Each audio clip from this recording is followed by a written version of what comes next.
Edward Frank Emerich was born December 19, 1927, in Lebanon, Pennsylvania.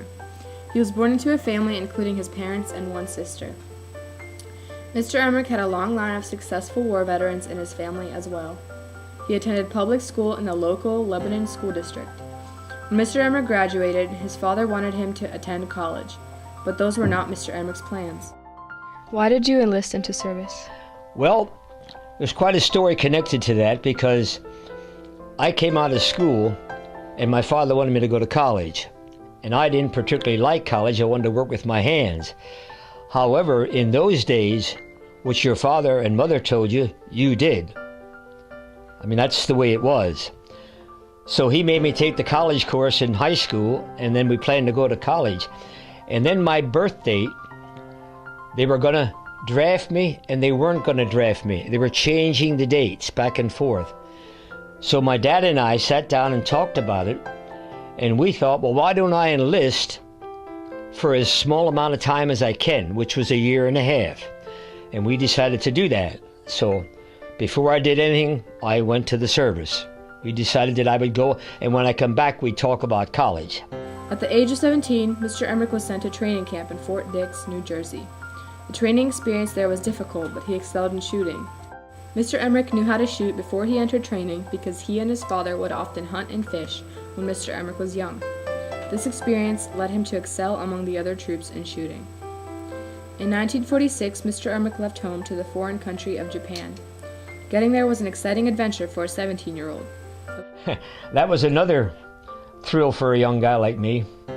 They put me in a boat, and I'd never been in a boat. And of course, we went from here over to Japan, and we hit some typhoons. And the old ship would go up and down, and my belly, and the funny part of it was, I slept in the bottom of the boat, and there were 4 or 5 bunks on a pole. And every time the guys that throw above me, it wasn't too good, splashing on the, on the floor and stuff. So it was quite an experience. A lot of fellows got sick because they were never in the sea, But that was my trip to Japan, was in a boat. When they arrived in Japan, Mr. Emerich was stationed in the Signal Corps. The Signal Corps took care of telephones, flags, and other administrative things. Mr. Emerich also ran the warehouse and provided equipment for people who needed it.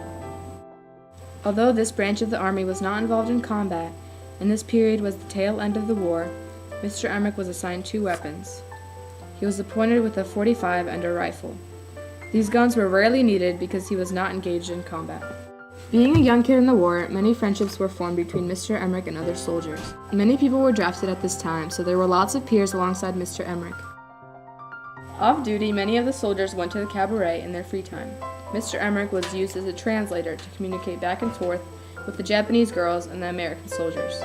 When he was working, Mr. Emerich was assigned 5 Japanese men and learned the Japanese language from them. He caught on quickly and could speak with the Japanese people fluently.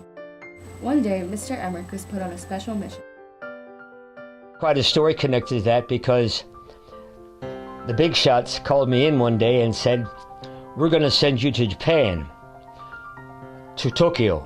I was in an island 300 miles away called Kyushu, and they wanted me to transport telephone equipment in a railroad car to Tokyo. And they gave me a .45 and overcoat. I had no bathroom facilities, and it took me a long time to go from there to Tokyo. And they told me, in no uncertain terms, don't you ever open that door. Don't open that door, ever. It was a railroad car with a closed door, and I was the only thing in there with the equipment. Well, when we went, finally the train stopped, and my curiosity got the best of me. And I didn't know what to do, so little by little I pushed on the door, and there they were, all crowded around, the Japanese guys, And I didn't, I'm really, to be honest with you, scared, but I wasn't going to get off the train or anything. But what I did do, I viewed what I could see, because I was curious, knowing the bomb had been dropped in Hiroshima. And it was unbelievable. Just like you saw the pictures, it was just like that to me being there. After everything was flat. So that was a great experience for me. His service was just as substantial as the physical fighting of the war. His final thought on the atomic bomb, even after seeing the destruction and the annihilation, was that although it killed many, it spared even more lives on both sides of the war. After his service, Mr. Emerich readjusted in the community well. He went off to a free college education provided by the military called the GI Bill. He then graduated, married, and got a new job with the government. His mother knew the personnel director in Harrisburg who provided him with a job after he graduated. He was appointed to boss and worked in traffic service and topography. Throughout his life, Mr. Emerich has felt honored to have served his country. People treat him with respect, and he has seen the courtesy and appreciation given to today's troops for giving their lives to grant the rest of us freedom. He has also met with other World War II veterans, although he knew none of them personally. The war greatly affected him in multiple ways. He learned communication skills, saw the world, and made numerous friends.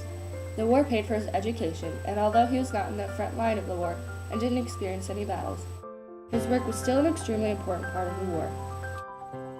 We would like to thank Mr. Emerich for serving our country and for fighting for our freedom. Also for sharing his story and taking the time to help us with the Veterans History Project. Thank you. Thank you.